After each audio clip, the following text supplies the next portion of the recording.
responsable ang pagbalita, pagkain nga ipalagnan. Malasig pero sigurado, aksyon na may lalapag palanggan.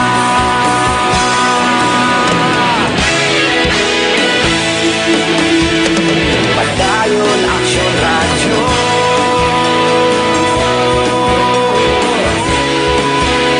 Pagdayon Aksyon Radyo.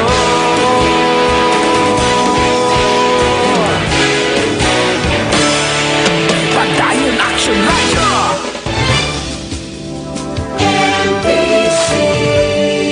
Manila Broadcasting Company. Sa balita, komentaryo, isyu, serbisyo publiko. Aksyon Radio! Sa Bacolod, Aksyon Radio! Aksyon Radio!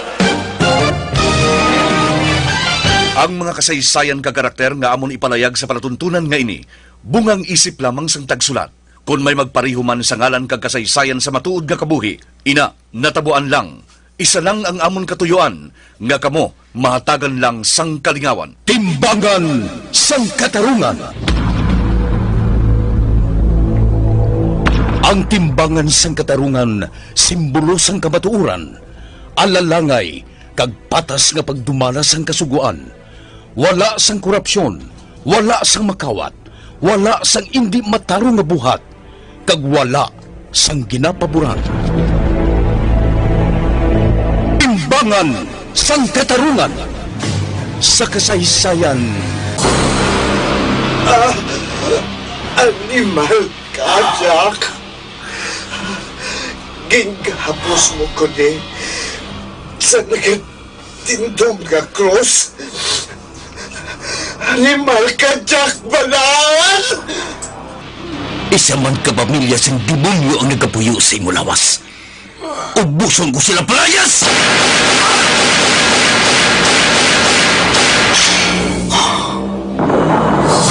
Kapuy na ako sa kamo. Luya ko nang maglinog ang kabuhi ko. Pero mientras may pareho sa mga demonyo, hindi ako maglinog.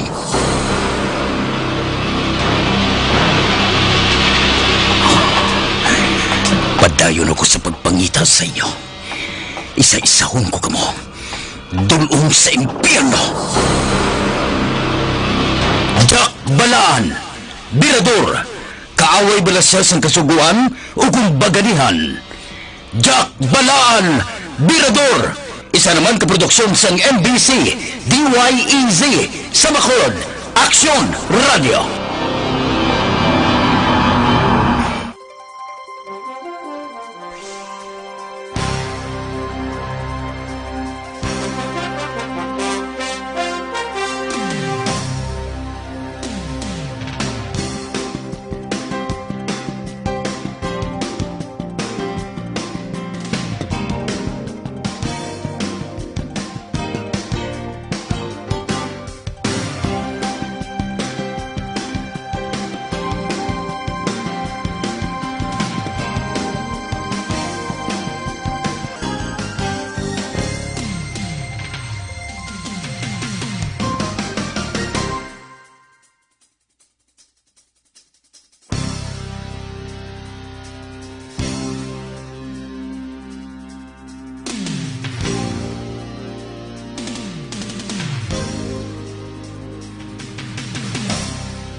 Kagkaron, sa kasugpon sang ikaduha nga bahin sa kabuhin ni Jack Balaan, Birador, diri sa atong palatuntunan, Timbangan sang Katarungan.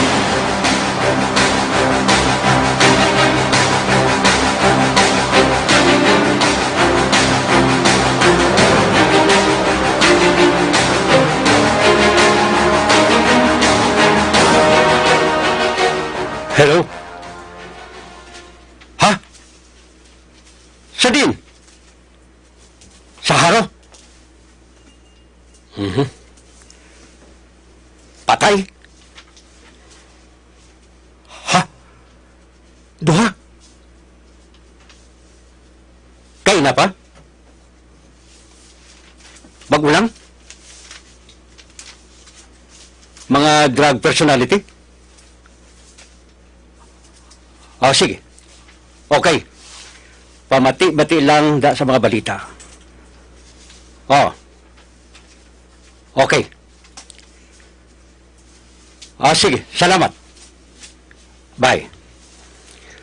Oh, may kinpamatay ko no dito sa haro. Sa may taytay. Amo na siguro ato. Base kun amo na ato ang gintimbri sa ako ni Sir.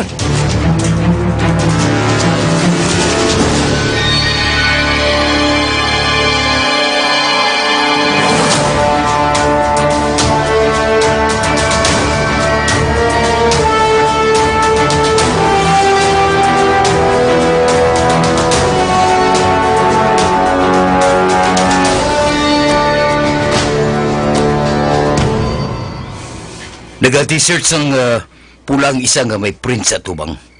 Nagakalo sang blue ang kolor.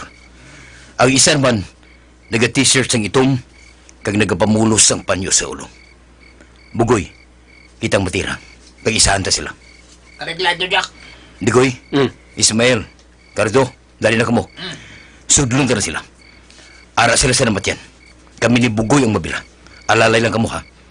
Kung may ara iban nga magbalabag, banatin ninyo. Oh, Jack! Narinig mo, masulod na kita. Sa putok. Oo, Jack.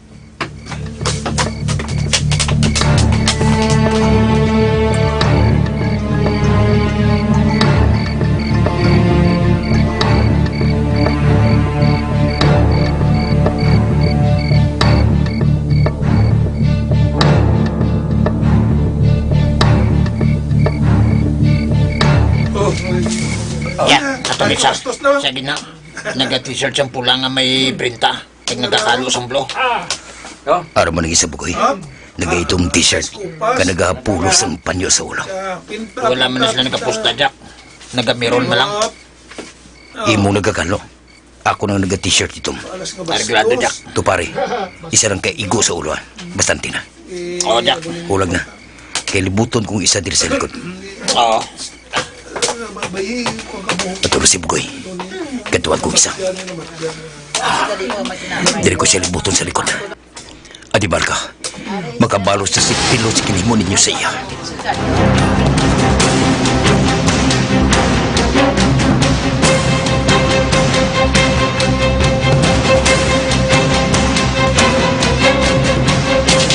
Katulog si bugoy. Natuparan na niyang isa. Arimaro ko sa likod sa isa. Siyensahan ko si Bugoy. Nagtulog si Bugoy sa akon. Magtango lang siya. Magtango ulo niya. Kuhito kong animal ngayon eh. Boss, tayo ko be? Sa haring nga espada.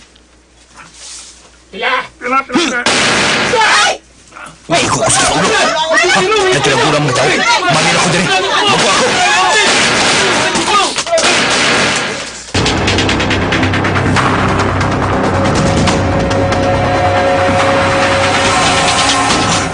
Sa dito, ikasurot sa akon. Bugoy, nasiga ninyo. Mali na kita dire. Surot ka mo sa amon, ha? Bugoy, nasiga. Oh, Jack! Jack! May nagalaga sa ato ng mga tao! Amugari, nasiga. Mali na kita dire. Oh, dali!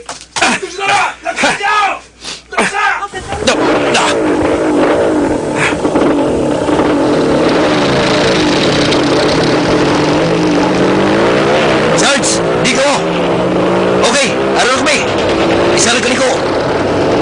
Asa na ang tangan ninyo? Paabay na muna ang panel para makasaka kami. Sige, Sarge. Salamat. Ligoy, baga sa unan. Liko sa to. Oh, ya.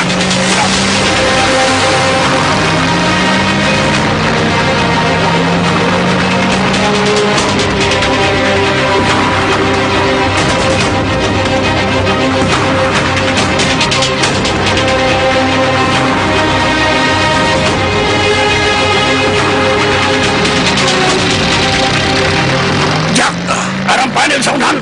Nag-abri ng likod. Kag may andam yun na. Pasaka sa panel ang motor. Ho, Jack. Malapit na lang kita.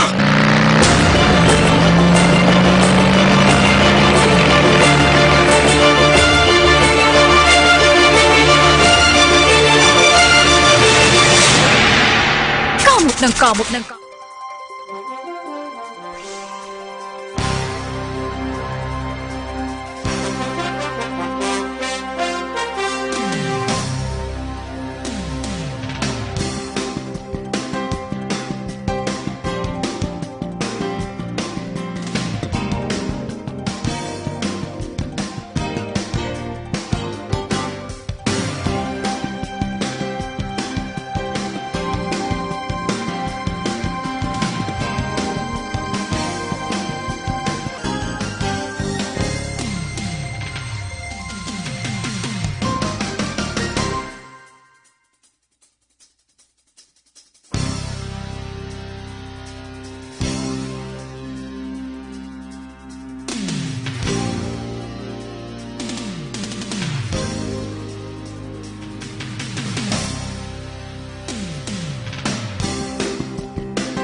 Ipahigay gamay ang motor mo, Ismael, para makasaka sa Ricardo. O, Jack.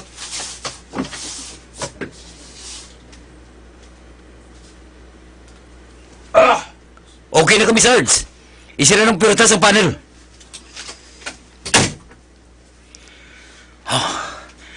Ayos lang kamo, Bugoy? Ayos lang kami. Ayos lang kami, Jack. Ismael, Cardo, Ricky. Ayos lang, Jack. Natapos ng overtime sa isara kagabi. Mugit. Taway lang kayo ah.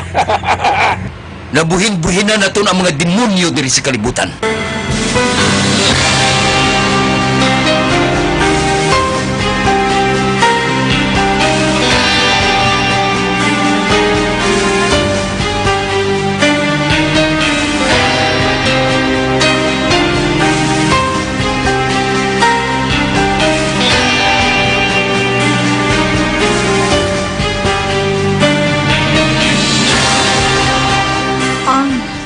Hello, Jack? Diana, nagatawag ako kay Naiminda. Wala niya ginasapat. Tulog pa siya. Oo, Jack. Nanukot na siguro ang tuyo sa iya eh. Malapit man isa kasimana nga ula sa sang tinulugan nga maayo. Sang haya ni Manong Pilo. Ako pala. Diin ka, Jack. Aga ka pa nanawag, Ari kami sa Iloilo. Pero mapaulin man kami karon sa Negros. Ha? Ari ka pa sa Iloilo? Wala ka pa nagpauli? Wala pa. May gintapos pa akong obra. Kag maayo man kay okay na. Tapos na, Diana. Nga, anong ginobra mo diri, Jack? Diana, makabugtaw ka ni karon si Naiminda. Kag Tepaloy. Hambala sila. Nga nagbayad ng mga tao nga nagpatay kay Pilo. Oh, ha? Ano ang buot mo sa lingon, Jack? Patay na sila, Diana. Nakabalos na kita sa ginhimo nila kay Pilo. Yan pamatay ko sila, Diana. Ano? Diyos ko! Jack? Maagin mo mo to. Saan lang? Kagabi, ara na gali sa radyo sa pong kinabalita na ni Mamping. Ano? Isa na lang ang buhi ang ara sa sulod sa prisuan. Pero kung magtasahan-sahan ko siya pinaganda patsyon ko man siya. Jack, hindi. Tama na. Kabalo-kabla kung ano kadako sa problema kung mahibalan ka nga ikaw ang napatay. Under probation ka kung nga nakagwa ka. Dapat tani naghalong ka nga hindi ka makahimo sang sala. Kay kung makasuhan kaliwat, basi kung magkuot ka naman. Hindi ka magkabala ka. Wala sa iba nga nagkaibalong ako ang nagpatay sa iyo. Oh, Diyos ko, Jack. Ako ang ginakulbaan sa ginahimo mo. Basi kung may magreklamo sa imo. Wala. Wala na yan. Sigurado ako. Wala mo tani ginahimo ato. May kasuguan kita, Jack. Kag hindi man ako magsugod nga, hindi matagan sa hustisya ang natabo kay Manong Pilo. Mga adik sila, Diana. Madamo pa sila sang pwede biktimahon kung babae lang sila nga nagalagaw sa kwa. Jack, pauli na sa Negros. Mas maayo nga magpalayo ka na diri. Para kung may investigasyon gid man nga matabo, hindi ka naman pabangtan. Tungod wala ka diri. Diana, Pati ako. Palayo anay diri. Kaya nasiguro ko, imbestigahan gid ang natabong ini. Pilang napatay?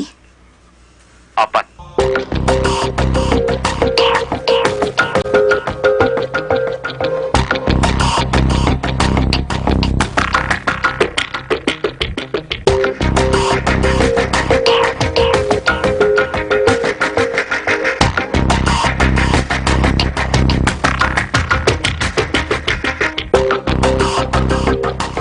Mga kaabyanan, sa sulod lang sang isa kagabi, 4 ang napatay mga kauturan.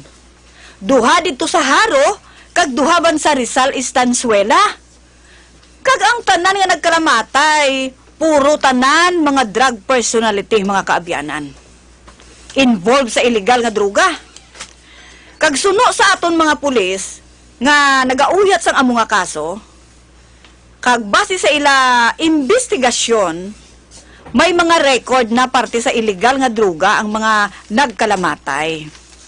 Pero sanggin pamangkot naton ang kapulisan kung sino ang responsable o kung mga responsable sang pagpamatay, wala pa sila sang ideya. Kung bala, unsihanay sa transaksyon sa droga ang nangin kabangdanan sa pagpamatay sa ila. O kung may ara na sa karon sang vigilantes diri sa aton lugar, nga ang ila lang katuyuan, amo ang paglikidar sa mga tao nga nagapartisipar sa illegal nga droga. Pero, mabaskog ang pagpati sang kapulisan mga kaabyanan, nga ang nagpatay sang 2 dito sa Haro, amo man ang nagpatay sa 2 sa Rizal Estanzuela. Kag may impormasyon kita nga nabaton mga kauturan, mga kaabyanan, nga ang 3 sa mga napatay, ha, involved sa natabo nga hold up dito sa Baluarte, nga gintunaan man sang kamatayon sang biktima. Pero, hindi pa ni sigurado mga kauturan. impormasyon lang niya nakalambot sa inyo alagad. Kag aton pa gina-validate kung daw ano ka matuod ini nga impormasyon. Apat ang napatay sa isa lang kagabi, ha? Kung ako lang ang pamangkuton, isa ini ka mabaskog nga mensahe nga luyag ipalambot sa tanan-tanan nga naga-intra sa transaksyon sa illegal nga droga. Abi, untat na kamo! Tungod may aras ang grupo nga nagahulag para pangitaon kag patyon kamo. Gani samtang may panahon pa, mas maayo nga untatanan ninyo ang pagpartisipar sa transaksyon sa illegal drugs. Kagbisan pa sa mga nagasuluyop. Uy, untat na kamo! Samtang wala pa sang malain nga natabo sa inyo.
Mga abiyan, sundan ninyo sa pagmamati ang ikaduhang nga bahin sa kabuhi ni Jack Balaan.